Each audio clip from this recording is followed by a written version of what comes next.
Bonjour à tous et à toutes, j'espère que vous allez bien, c'est le T et bienvenue dans une nouvelle vidéo. Générique.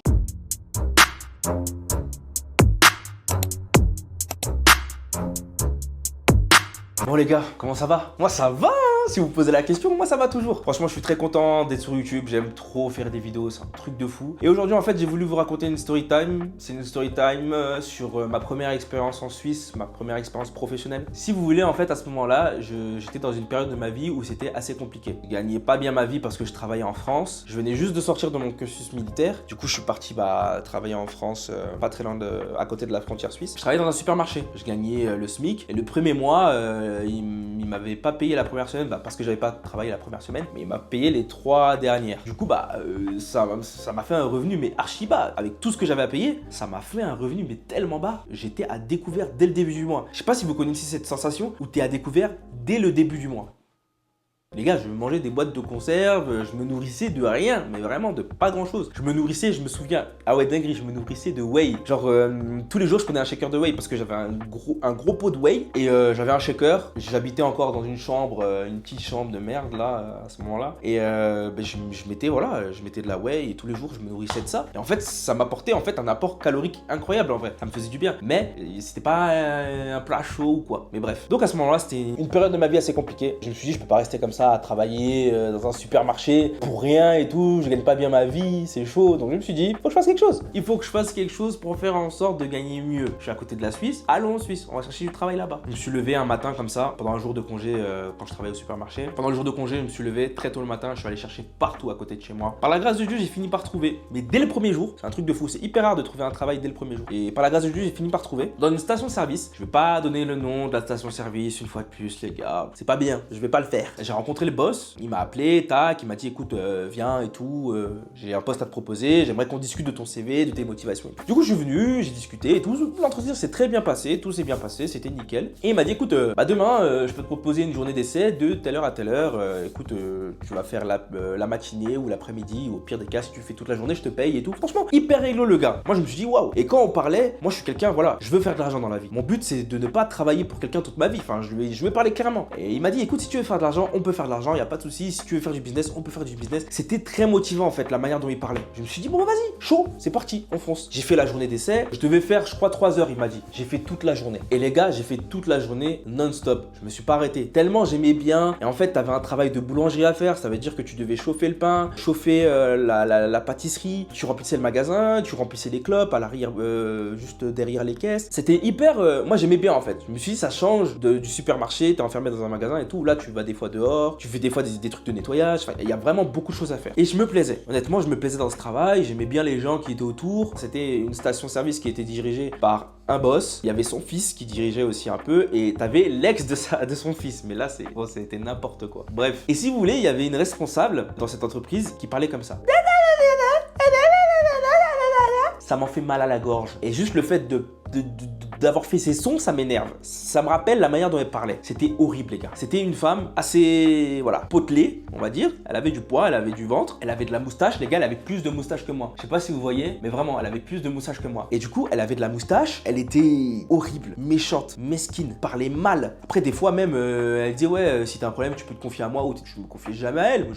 J'ai pas à te raconter ma vie. T'es horrible avec moi, t'es méchante, tu parles mal. Elle disait non, viens ici, fais ça, non, pas comme ça. Elle parlait trop mal. Et tu sais, c'est désagréable de travailler avec quelqu'un comme ça en fait. C'est vraiment désagréable. Moi, je supportais pas de travailler avec elle. Donc, si vous voulez, en fait, au début, je travaillais à 60%. Par la suite, il y a quelqu'un qui est parti parce qu'il en pouvait plus. Et moi, en fait, ça m'a un peu mis la puce à l'oreille. Quand il est parti, je me suis dit, c'est bizarre. Parce que le mec, il était vraiment bien. Moi, je m'entendais super bien avec lui. C'était cool. Il se passe beaucoup de choses dans cette entreprise. Faut que je fasse attention. Et lui-même, il m'a dit, ouais, fais attention et tout, à qui tu parles et tout, comment tu parles. Ici, tout se sait. Tout ce que tu peux dire peut arriver aux oreilles du boss et tout. Donc, fais attention. Je dis, ok, pas de souci. Il est parti. Du coup, j'ai récupéré son taux qui était à 80%. Je me suis dit, waouh, magnifique, gain d'argent. Il a été vraiment gentil avec moi, le boss, à ce moment-là, parce que j'ai travaillé un mois à 60% et le reste à 80%. Et il m'a dit, écoute, je sais que tu as travaillé à 60%, je te paye le mois que tu as fait à 60% à 80%, et le reste, je te les paye à 80. C'est comme si tu as commencé dès le début à 80%. Je dis, bah, parfait, nickel, merci beaucoup et tout. Bah, du coup, j'ai fait ça. Et en fait, j'acceptais beaucoup de choses. Je me suis rendu compte que j'acceptais même trop de choses. Beaucoup de choses que beaucoup de gens n'acceptaient pas déjà. En gros, les horaires étaient de 5h du matin à 13h30. Ça, c'est quand t'es du matin. Et l'après-midi, c'est de 13h30 à 22h30. Et si vous voulez, en Suisse, c'est illégal de te faire travailler, par exemple, de 13h30 à 22h30. Tu rentres chez toi, tu recommences le lendemain à 5h du matin. C'est illégal. Et moi, j'acceptais ça. Je disais rien, j'acceptais, je le faisais quand même, etc. Parce que j'aimais bien le boss à ce moment-là. Et il me motivait en fait sur le fait de faire de l'argent, comment faire de l'argent, vraiment. Et puis c'était le mec hyper motivant. Il avait une Rolex à un bras, l'autre côté c'était une Apple Watch. Franchement, il était bien. Il avait un Porsche Cayenne hybride. Franchement, vraiment trop stylé. Sa femme, une Rolex. Sa femme, elle parle espagnol. Ils ont des gardes à la maison. Ils ont une grande maison. Il a des maisons en Italie. Quand tu le vois, hyper inspirant, tu vois. Mais très fourbe. Mais moi, je savais pas. Du coup, bah, si vous voulez, le temps passe. Je continue à travailler, mais j'aimais de moins en moins le comportement de ma responsable qui me parlait super mal et mon boss qui était hyper mesquin, hyper fourbe, hyper hypocrite avec moi. Il parlait derrière mon cul tout le temps. Il observait beaucoup aux caméras ce que tu faisais et c'est des trucs. Franchement, les gars, travailler dans une entreprise comme ça, c'est hyper toxique. Quand ton boss regarde aux caméras tout ce que tu peux faire, le moindre fait et geste, vraiment, le lendemain, des fois, je travaillais, le lendemain, il venait me voir, il me disait, ouais, je t'ai vu faire ça à 8h du matin. Ouais, je t'ai vu faire ça à 7h. Ouais, t'es venu à 8h, mais t'as pas fait ça. T'es surveillé à mort. Et les gars, je tiens à le dire une fois de plus, c'est interdit de faire ça en Suisse. Il est interdit que votre boss regarde les caméras pendant que vous travaillez. C'est interdit. Il regarde que les caméras, par exemple, quand il y a eu un danger, quand la police le demande, ou des trucs comme ça. Ou il peut regarder les caméras que quand il y a un vol, par exemple, ouais, vol d'essence, il peut regarder les caméras pour voir qui a volé l'essence avec la plaque d'immatriculation, pardon, etc. Bref. Donc, le comportement, j'aimais pas. Ça commençait à me saouler et j'en pouvais plus. Le temps passe et je me suis dit, non, Terence, là, tu commences à accepter des choses. T'acceptes des choses qui sont pas bonnes pour toi. Il faut que tu refuses à un moment donné. Si vous voulez, un jour, je vais voir mon ex de l'époque et tout. Je faisais beaucoup d'allers-retours entre Genève et Neuchâtel. Et mon ex, à ce moment-là, habitait à Neuchâtel. Je faisais beaucoup d'allers-retours là-bas, j'allais la voir et tout. Ça me faisait dépenser énormément d'essence. Là, bien évidemment, je peux m'en prendre qu'à moi-même. Mais ça me fatiguait beaucoup parce que des fois, je travaillais à 5h du matin. Comme je vous ai dit, des fois, j'enchaînais. Je finissais à 22h30. Je partais, j'allais là-bas directement la voir. J'arrivais là-bas vers minuit. Je restais avec elle et je repartais à 3h du matin. Donc, je me couchais 1h à tout casser. Déjà, ça commence à devenir chaud. Mais bon, les allers-retours, c'est pas de leur faute. Mais leur comportement, laisse tomber. Donc, un jour, je suis allé voir mon ex, ma copine à cette époque-là, et ma voiture est tombée en panne. Panne de batterie. J'appelle ma responsable, je lui dis, bah écoutez, je vais pas pouvoir venir, chef, là c'est compliqué, j'ai une panne de batterie. Elle me dit, bah tu peux pas prendre le train, etc.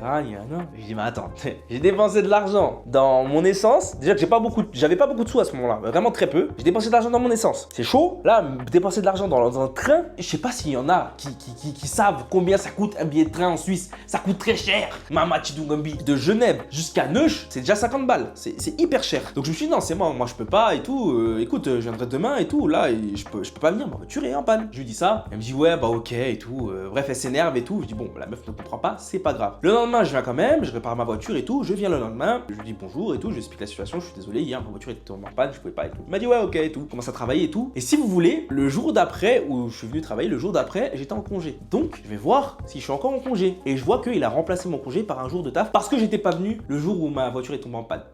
J'ai dit, mais attends, il est hors de question que j'accepte ça. J'ai tout accepté, frère. Je suis venu, j'ai travaillé. Des fois, je travaillais plus. Je faisais des heures sup non payées. Ce travail, c'était une saucisse. C'était une saucisse intégrale. Voilà, il prenait la saucisse comme ça et il la tapait sur la tête. Et je dis, hors de question. Je peux pas continuer comme ça. Là, je dis non. Je suis allé voir ma responsable. Je lui dis, écoute, tu m'expliques là. Comment. Je l'ai tutoyé direct, hein. Moi, j'ai pas parlé chinois avec elle. J'ai tutoyé direct. Je suis allé la voir. Je lui ai dit comme ça. Je lui ai dit, écoute, toi là. Non, je lui ai pas dit ça là. Je rigole. Non, je lui ai dit, attends, comment c'est possible que mon jour de congé c'est demain et on me l'a remplacé par un jour de travail? Pourquoi? Parce que je suis pas venu travailler le jour où ma voiture est tombée en panne? C'est quoi? Vous me punissez? Je suis un enfant maintenant. J'ai dit ça comme ça. Elle m'a dit, ah bah non, bah écoute, c'est pas moi. Non, je vais refaire la voix. Ah bah non, bah écoute, c'est pas moi. Va falloir que t'ailles voir avec le boss. Ok, je vais voir avec le boss. J'attends que le boss il arrive, il vient et tout, et je lui explique la situation. Je lui ai dit, comment ça se fait que t'as remplacé mon jour de taf, mon jour de congé par un jour de taf? Il m'explique, il me dit, bah écoute, t'es pas venu travailler hier, bah écoute, je suis obligé de combler et tout. Je dis, non, désolé, j'ai eu un problème, tu peux pas venir comme ça, changer mes jours et tout, alors que j'ai prévu des trucs et tout. Je dis, non, c'est hors de question. Et je lui dis, tu sais quoi, demain, je viendrai pas travailler. Même si tu m'as mis, demain, je viendrai pas travailler. Il m'a dit, bah non, mais t'as pas à t'énerver et tout, je comprends et tout, t'as juste à me le dire. ne t'énerve pas et tout. Ça se prend un peu la tête et tout, ça s'énerve un peu, ça hausse le ton et tout, moi j'hausse le ton. En fait, je suis arrivé à un stade où j'accepte plus rien, moi je m'en fous, je lui dis les choses comme elles sont. Il accepte pas vraiment tout ce que je lui dis et je lui dis ses quatre vérités. Je lui dis écoute, moi je viens travailler, je me donne à fond tous les jours, j'ai jamais parlé, j'ai jamais bronché. Là aujourd'hui, il m'arrive un problème et c'est là que tu me prends la tête. Du coup, il n'était pas d'accord, je lui ai dit bah écoute, moi je suis pas d'accord avec ça, demain je viendrai pas bosser. Je m'en vais, je retourne faire mon travail normal et tout, après la discussion. Et il me dit tu rentres chez toi, tu reviendras quand tu seras calmé. Je dis ok, pas de souci. Du coup, je me taille et tout, je rentre chez moi, me dis bon, je vais aller voir ma copine de l'époque et je vais rester avec elle. Du coup, je suis resté avec elle, il m'envoie un message, il me dit viens cet après-midi et tout, faut qu'on parle, faut qu'on discute et tout.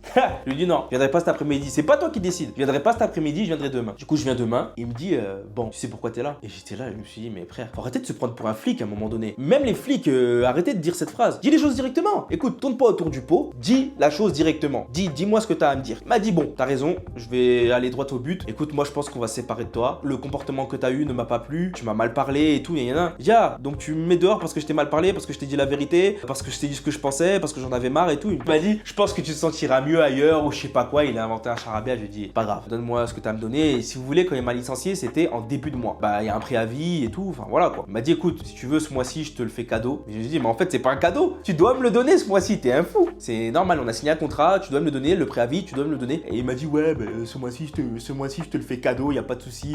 Comme ça tu vas pas travailler, ça t'embête pas ou je sais pas quoi. J'ai dit mais il est fou lui, c'est un malade. Bref, je me suis pas pris la tête, j'ai pris mes clics et mes claques et je suis parti. Je suis parti, j'ai cherché un autre travail et j'ai trouvé un autre travail. Ben assommant. Je lui ai dit de toute façon c'est pas grave, hein, je vais trouver autre chose. Je dis moi je t'ai dit la vérité. Maintenant si t'es pas prêt à l'accepter, bah écoute c'est comme ça. Mais moi j'y peux rien. À un moment donné en fait ce que t'as fait pour moi c'était pas loyal. Et là il m'a mis à la porte parce qu'il s'est retrouvé face à un dilemme, face à quelqu'un qui lui dit la vérité. Et automatiquement son ego a été touché. Il s'est dit attends, moi je suis responsable, je suis chef, je suis boss, j'ai de l'argent, j'ai voilà la thune, je peux pas accepter ça. Dehors. Bah ciao mec. Donc voilà, j'espère que t'as pu apprécier cette story time. En tout cas moi j'ai eu beaucoup de plaisir à la faire et j'aime beaucoup faire des vidéos, c'est un truc de fou. J'essaierai de sortir de plus en plus de vidéos mais ça va être compliqué les gars, ça va être très compliqué. Mais je vais quand même essayer de sortir de plus en plus de vidéos. En tout cas, je sais pas si t'aimes ce genre de vidéos, mais moi la vidéo YouTube j'aime trop, c'est une dinguerie. Peace out.